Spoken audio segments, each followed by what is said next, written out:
¿Cómo les va? ¿Han estado bien? Nuevamente nos vemos por aquí en el Colegio de Empresarios. ¿Qué tal con su actividad de misión y visión? Seguramente la hicieron, ¿verdad? Eso espero. Bien, vamos a continuar con el tema 2 de Introducción a los Negocios de la licenciatura en Mercadotecnia. ¿Qué veremos el día de hoy? Bueno, las características fundamentales que se necesitan para formar o constituir una empresa, que puede ser individual, en sociedad, familiar, por franquicia o puede ser una empresa pública. ¿Sí? Formas de propiedad empresarial. Bueno, todos aquellos que hemos iniciado una empresa, iniciamos normalmente de manera personal, privada y autónoma. ¿Se acuerdan cuando vimos la visión la vez anterior? Decíamos que era el sueño, a dónde se pretende llegar. Stephen Covey, autor del libro Los 7 hábitos de la gente altamente efectiva, menciona que la visión nace 2 veces. Primero cuando la imaginamos y después cuando la llevamos a efecto. Así, de este modo, cuando empezamos a pensar cómo hacer una empresa, pues primero nos la imaginamos y tenemos nuestros sueños. Cuando vemos nuestra cartera, reducimos nuestros sueños. A veces no nos alcanza. Y normalmente empezamos solos. Vamos a la oficina de Hacienda, nos damos de alta y comenzamos. Y poco a poco nos vamos allegando de recursos. ¿Sí? Entonces, esta es una forma personal de tener una empresa. Uno es la empresa. Uno se contrata para ofrecer sus servicios. Recuerden en la sesión anterior que una de las actividades es servicios, las otras 2 comerciales e industriales. Entonces a veces uno comienza ofreciendo sus servicios, es una empresa y no necesariamente una pequeña empresa. Acuérdense que una sola persona puede generar una gran cantidad de riqueza, como lo vimos la sesión pasada. Entonces, cuando una sola persona se identifica como persona física, aunque no es una empresa, está haciendo labores pues de empresario, está buscando su sustento. ¿Se acuerdan que vimos que el dinero tiene 3 características? O el capital, como correctamente se le llama en las empresas. Es el dinero que ingresa, el dinero que gasto y el dinero que debo, porque lo pedí o porque lo tengo destinado para otras cosas. Bien, la empresa puede ser privada porque no es propiedad del Estado, es mía. ¿Sí? Y también la empresa debe de ser autónoma. Nadie me obliga a poner una empresa. Nadie me dice cuando la pongo cómo la debo dirigir. Yo tengo un despacho de consultoría y tengo otros consultores que trabajan conmigo. Tengo mis socios. Bueno, voy a usar algunos ejemplos de ahí para que vean cómo se constituyó la empresa y voy a hablar de otras empresas que me ha tocado ver nacer. ¿Sí? En el momento que descubrimos la viabilidad del negocio, la viabilidad del proyecto de negocio, entonces necesitamos asociarnos para obtener un mejor resultado. ¿Por qué? Porque nos damos cuenta que conforme comienza a crecer nuestro negocio, solo ya no podemos. Hay cosas que se nos escapan. Vamos a hablar de eso el día de hoy. Tenemos diferentes formas de propiedad empresarial. En México también le llaman sociedades mercantiles. Bueno, ¿cómo doy de alta una sociedad mercantil? Para empezar, antes que otra cosa suceda, debo de acudir a un notario. Y en el notario me van a pedir diferente tipo de información. Mi nombre, la nacionalidad, el domicilio de estas personas que quieren formar la sociedad, las personas morales que constituyen una sociedad, y de eso no hemos hablado. ¿Cuándo es una persona física? Cuando es un solo individuo. ¿Cuándo es una persona moral? Cuando son 2 o más individuos que forman una empresa. Entonces la persona física es una sola, la persona moral son 2 o más. Entonces, cuando vamos con el notario, ya tenemos que llevar, al menos en México, 5 nombres en mente de cómo se debe de llamar la empresa. Y bueno, pues algunos pensamos ponerle nuestro nombre, ¿verdad? Pues es mi empresa.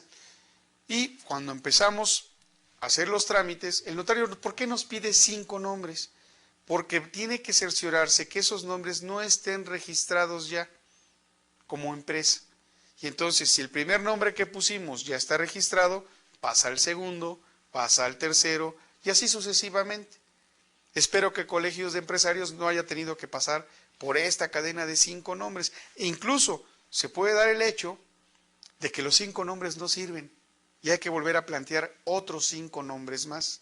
Sucede, para que nos demos una idea de que a veces no somos tan creativos para poner un nombre. Tenemos que poner el objeto de esa propiedad empresarial o de ese negocio. El objeto, ¿cómo lo puedo definir? ¿Se acuerdan de misión? ¿Para qué nació la empresa? Ese es el objeto, solo que legalmente el notario le llama objeto de la propiedad empresarial. Ahora bien, ¿cuánto piensa durar esa sociedad empresarial? Pues yo dudo, salvo que sea un evento muy particular, ¿verdad? Quizá una feria o una exposición, pues todas las empresas en la parte de duración le ponen infinito, ¿sí? O sin tiempo definido. ¿Para qué? Pues para que dure todo lo que se pueda. Y el domicilio de la sociedad, en donde van a llegar los requerimientos que tenemos que cumplir, en este caso en México, con la Secretaría de Hacienda. La razón social o denominación, nombre de la empresa, legalmente también dicen denominación, es razón social, denominación o nombre de la empresa. ¿Cómo quiero que se llame la empresa? Bueno, pues yo quiero que se llame ABC de EF, punto, ¿no? Y así se va a llamar, ese es su nombre. Importe del capital con que se constituye y la aportación de cada socio. Si voy individual, pues no necesito un notario, basta con que me dé de alta en Hacienda. En Hacienda me puedo dar de alta de 3 maneras, como un simple trabajador que va a ofrecer sus servicios a quien lo quiera contratar, como persona física con una actividad profesional, un ingeniero, un arquitecto, un abogado, un doctor, o bien como persona física con actividad empresarial, cuando ya quiero tener un negocio en donde yo voy a ser el absoluto responsable de todo lo que sucede en ello. Entonces, en ese sentido, no importa el capital con el que cuente. Cuando es una sociedad, sí importa. ¿Por qué? Porque es como un matrimonio. Si la sociedad se disgrega, pues hay que repartir los bienes. De hecho, el matrimonio es un contrato de sociedad. Sí, si no lo sabían, así funciona. Son muy, muy parecidos. Entonces, en una sociedad, cuando hacemos nuestra propiedad empresarial ante un notario público, nos va a pedir cuál es el capital, el dinero que aporta cada uno de ellos. Yo les quiero hacer una recomendación. Si ustedes van a manejar el negocio, conocen bien el negocio y tienen el capital, manejen la mayoría de ese capital, para que la mayoría de las decisiones, el peso de las decisiones, sean siempre suyas. Conozco el caso de un amigo que abrió su negocio y estaba muy enamorado de su esposa y se casaron. Y él puso el negocio, él puso el conocimiento, puso la maquinaria, puso el dinero y tristemente ese matrimonio no resultó. Y en la sociedad con la que puso el negocio, este amigo puso 50% y 50% ella. ¿Qué sucedió cuando se divorcian? Oh, lamentable, la señora no sabía manejar el negocio. La señora no quería tener el negocio. ¿Qué le pasó a mi amigo? Pues tuvo que vender para darle la mitad de su capital. Y un negocio próspero.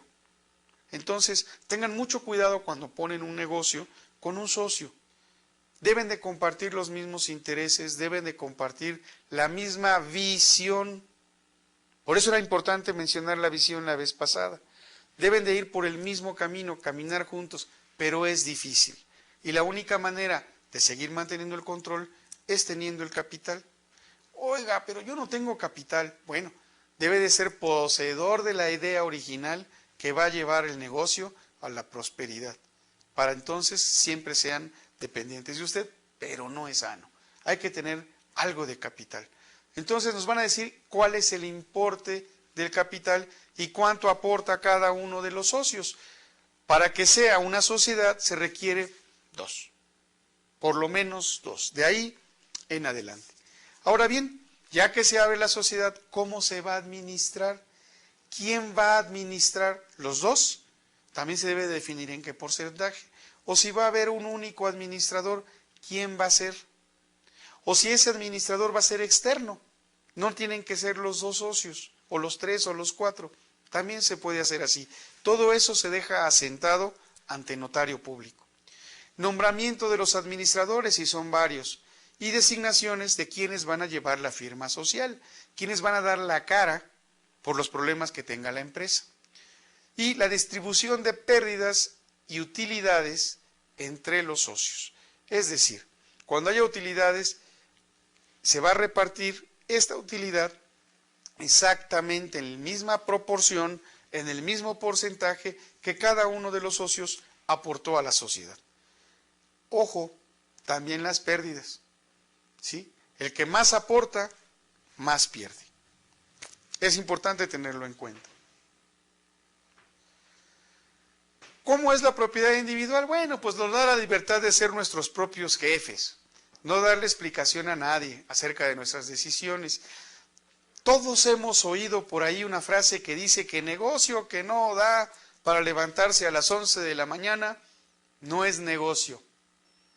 Bueno, todos aquellos que tenemos nuestro propio negocio, todos aquellos a quienes conozco que tienen su propio negocio, les puedo decir que no es cierto.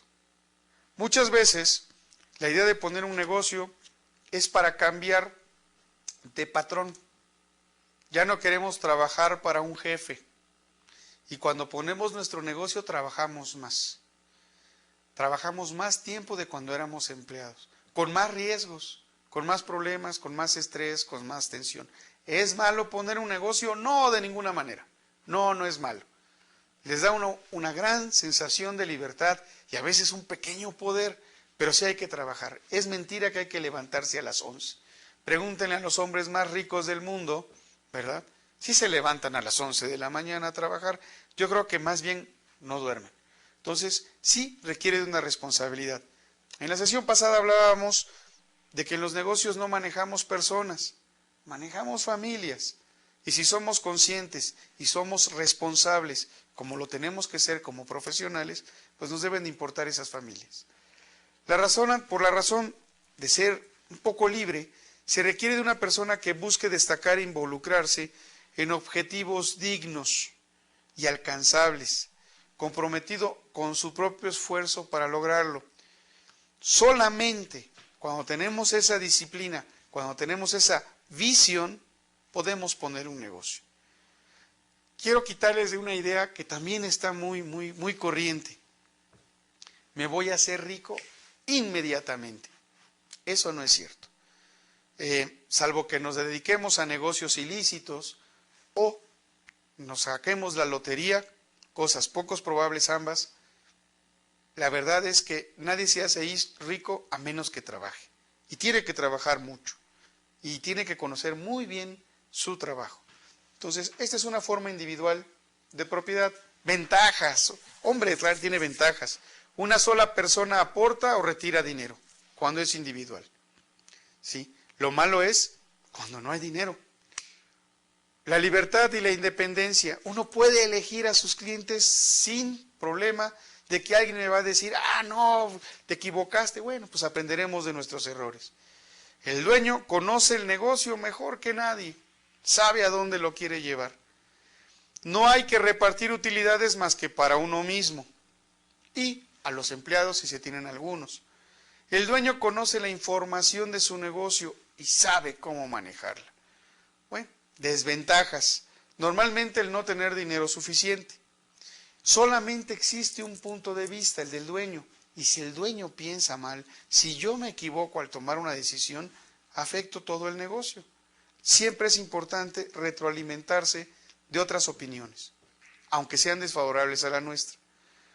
No se tiene quien nos sustituya. Si yo pongo mi negocio y me enfermo, nadie atiende el negocio.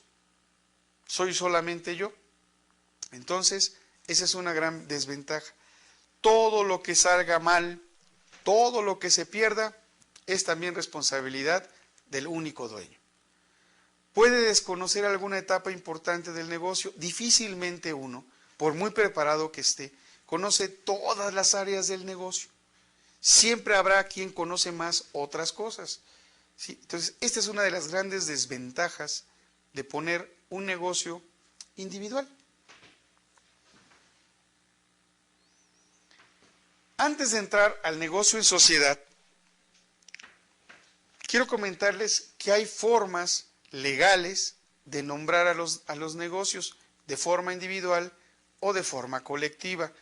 Más adelante, nada más quiero que lo tengan en mente, una de las formas de estructurar un negocio, de ponerle nombre o razón social, el apellido al negocio, es en comandita simple y otro es en comandita por acciones. Su temario no lo incluye. ¿Por qué no lo incluye? Porque es poco común. Es más, no conozco a nadie actualmente que lo esté usando, porque tiene grandes desventajas. Por eso se lo quería comentar. Cuando actuamos en sociedad, cuando trabajamos en sociedad, esta opción nos brinda escoger cuál es la mejor manera de constituirse.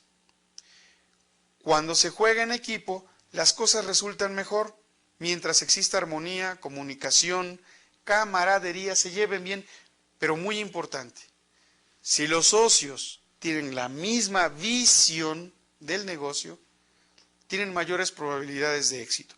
Por eso es importante la visión y la misión. Recuerden, la misión, ¿para qué formé mi empresa? La visión, ¿a dónde quiero llevar esta empresa? La unión hace la fuerza, y eso es cierto. Da competitividad.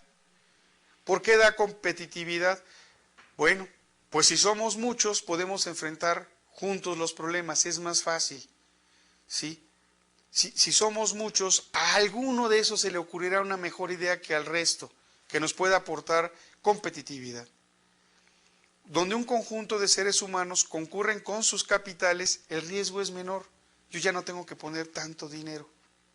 Y el riesgo se distribuye entre los socios, proporcionalmente al capital que aportó.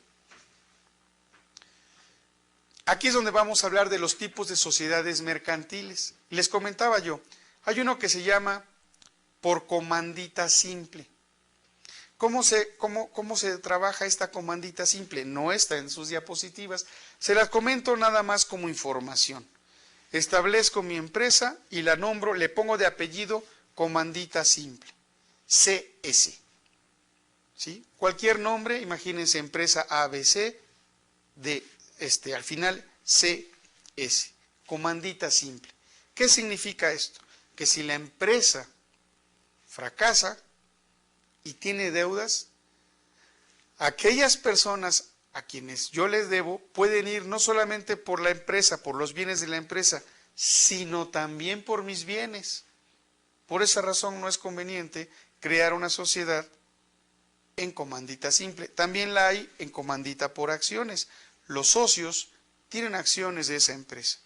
Bueno, ya les expliqué cuál es la razón por la cual no es conveniente. También se pueden asociar en nombre propio. Por ejemplo, Juan Pérez e hijos. Tienen las mismas desventajas que la comandita simple. Por eso son estructuras formales, legales, que tienden a desaparecer, al menos en México. Vamos a hablar de algunas sociedades. La sociedad civil, que se rige por el Código Civil, no por la Ley de Sociedades Mercantiles. ¿Por qué se rige por el Código Civil Federal? Pues es muy simple. Una sociedad civil fundamentalmente no tiene fines de lucro. Muchas universidades, muchas instituciones son asociaciones civiles, porque su fundamental interés no es ser lucrativas. Suena raro, pero las hay. Hay empresas, por ejemplo, en México tenemos el Teletón, tenemos muchas y múltiples fundaciones para múltiples cosas. Tenemos la APAC para niños con parálisis cerebral, tenemos la asociación John Langdon Down para los niños que tienen síndrome de Down. Y tenemos, por ejemplo, una asociación que muy comúnmente se nombra en México, que es Michu y Mao, que son para niños que han tenido problemas de quemaduras. Su principal objetivo no es que se enriquezcan quienes han hecho estas asociaciones, sino es una manera de obtener fondos a través de personas que gentilmente aportan su capital o de empresas para poder ayudar a estas personas que de otro modo no recibirían ayuda. Su fin es primordialmente social.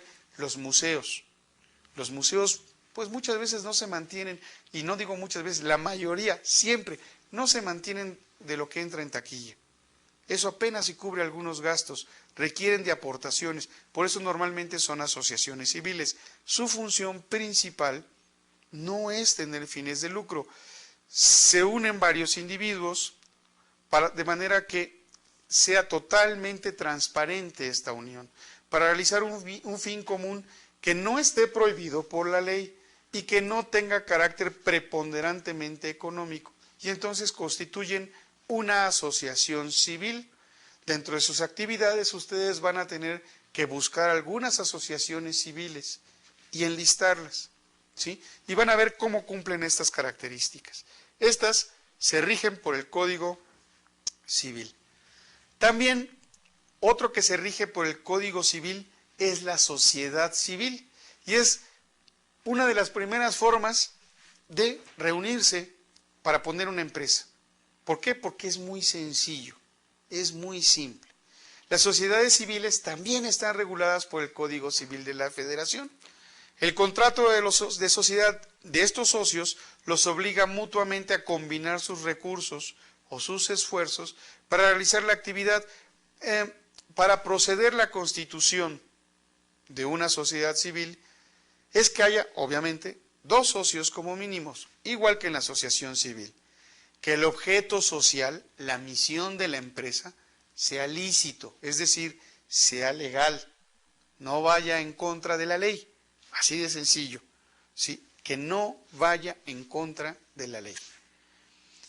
Que se exhiba la aportación de los socios en dinero, trabajo o bienes que implica la transmisión de su dominio de la sociedad, salvo que esté arreglada de otra manera, y que haya un contrato por escrito, inscrito en el registro de sociedades civiles.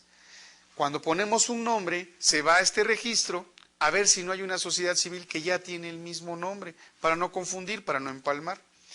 Bueno, una sociedad civil tiene una ventaja, usualmente agrupa a una cantidad de especialistas del mismo tema. Por ejemplo, puede haber un despacho de contadores, incluso contadores única y exclusivamente fiscales, sociedad civil.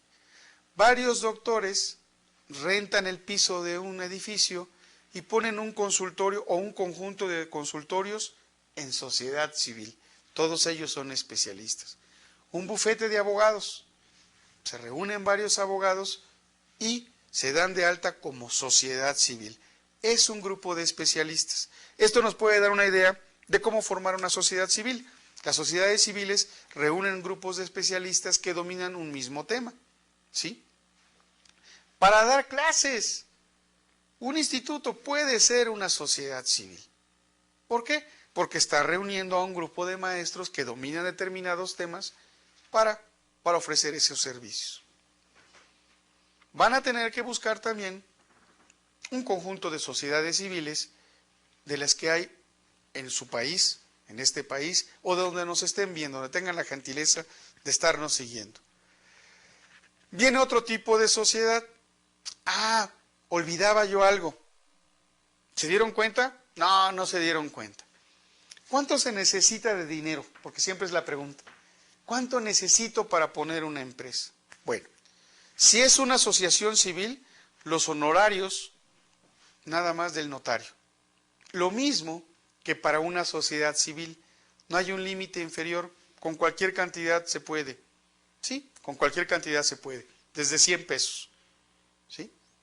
Es muy fácil abrir una sociedad civil. Es muy fácil abrir una asociación civil. Prácticamente el único dinero que se requiere para iniciar su capital social, pues es el dinero que aunque le van a pagar al notario. Si la asociación civil no tiene fines de lucro, se entiende. Si la sociedad civil es un grupo de especialistas, se entiende que empiecen con poco dinero, pero tienen que ir justificando de dónde van a salir los próximos ingresos. ante Hacienda, ¿sí? Pero lo que requieren es pagar el servicio del notario. Bueno, ¿cuánto cuesta el servicio del notario? Es variable.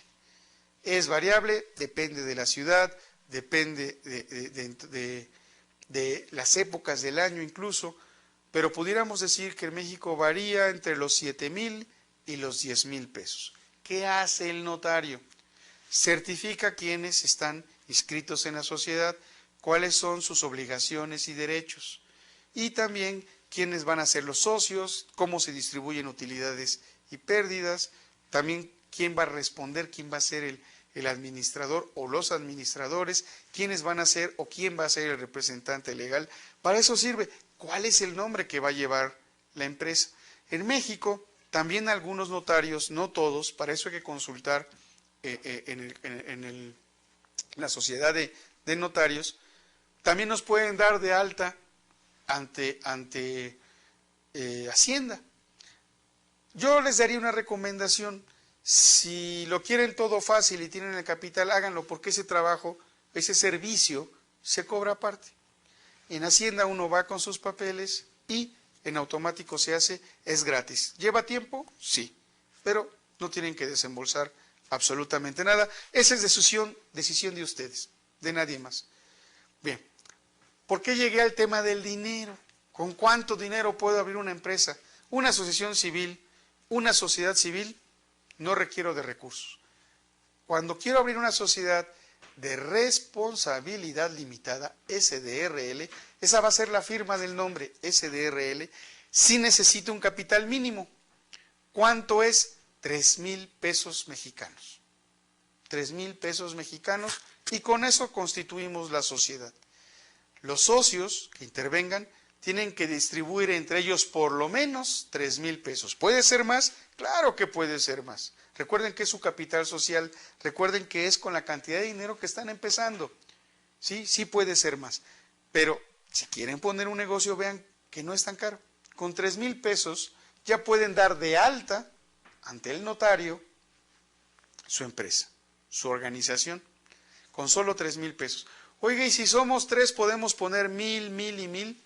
Sí, pero lo que yo les había dicho también es, bueno, si yo voy a ser el dueño, yo soy quien está invitando a mis socios, pues yo puedo poner 2,000 y el otro pone 1,000, o 500, perdón, y 500, y yo sigo teniendo la mayoría del negocio. Es una sugerencia. Los socios tienen una responsabilidad limitada ante la sociedad y ante terceros. ¿Hasta dónde? Hasta lo que aportaron. Por eso usé el ejemplo de la comandita, la sociedad en comandita. ¿Por qué? Porque si la empresa fracasa o tiene deudas con sus acreedores, los acreedores pueden venir por los bienes de los socios. En una sociedad de responsabilidad limitada, solamente pueden ir hasta por la aportación que tiene cualquier socio, no más. ¿Sí? Nuestros bienes personales, la casa que con tanto esfuerzo compré, ¿verdad? Los carros o el carro, todos los muebles de la casa, etcétera, la computadora, eso se protege. Lo que es mío, lo que está en mi casa, eso no se toca, y por eso se llama sociedad en responsabilidad limitada. ¿Conocen algunas empresas de SDRL? Las de transportes normalmente son SDRL. ¿Sí? ¿Por qué razón? Bueno, no lo desconozco, pero la mayor parte de las empresas de transporte son SDRL. Transporte, pues, para llevar fruta, comida, etcétera, etcétera. ¿Sí? Cada uno de los socios tiene una aportación social. El valor está en función de las aportaciones que cada uno realice. Recuerden, las pérdidas y ganancias también se distribuyen igual. Las partes sociales no son títulos negociables. Es decir, yo no le puedo transferir como socio mis utilidades a otra persona.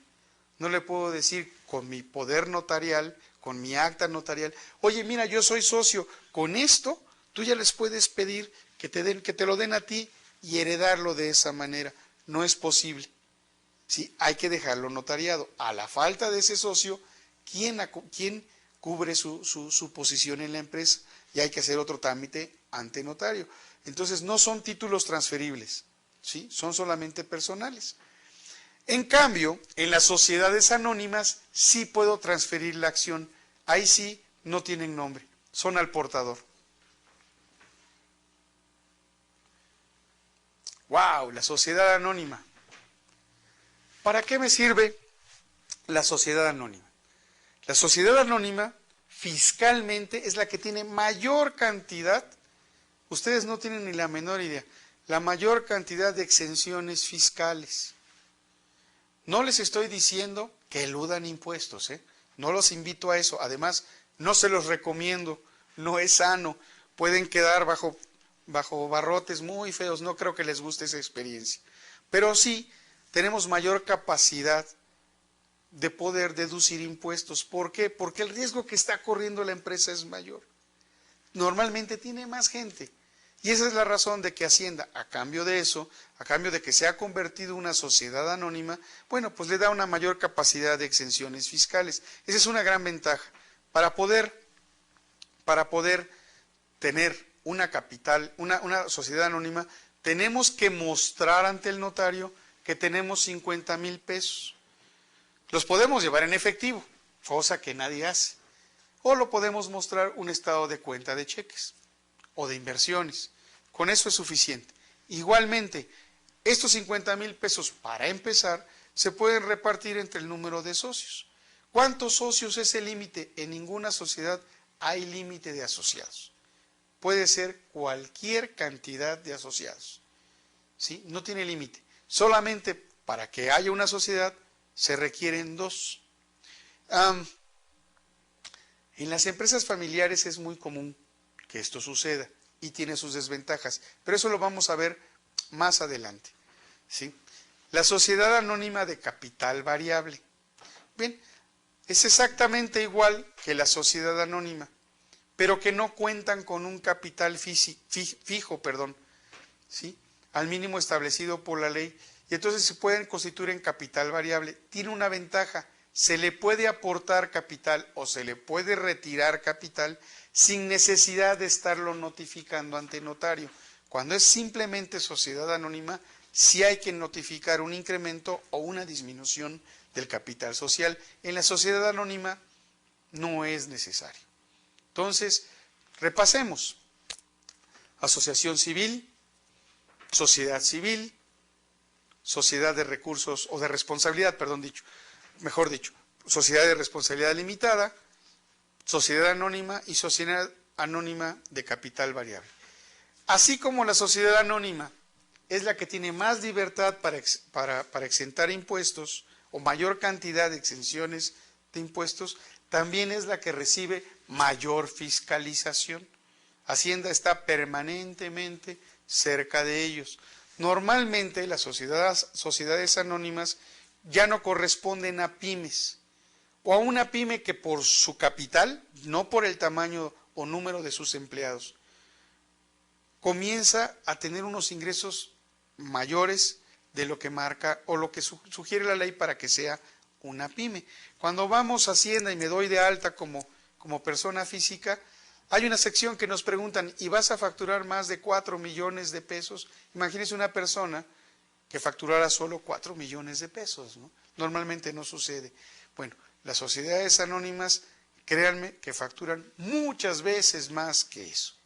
¿Sí? Estamos hablando de 200, 300 o más millones de pesos anuales.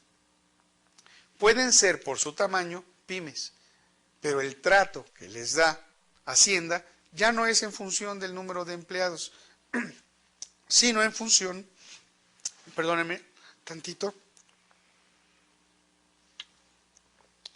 gracias, sino en función de lo que están ellos facturando. Y Hacienda estará pendiente de que hagan un buen uso, pero sobre todo, que esté declarado todos sus ingresos. Ventajas y desventajas de la sociedad anónima. Mayor cantidad de recursos financieros, esa es una estupendísima ventaja, cuando tenemos el dinero para hacer lo que necesitamos. Se conjugan experiencias y habilidades porque es un grupo.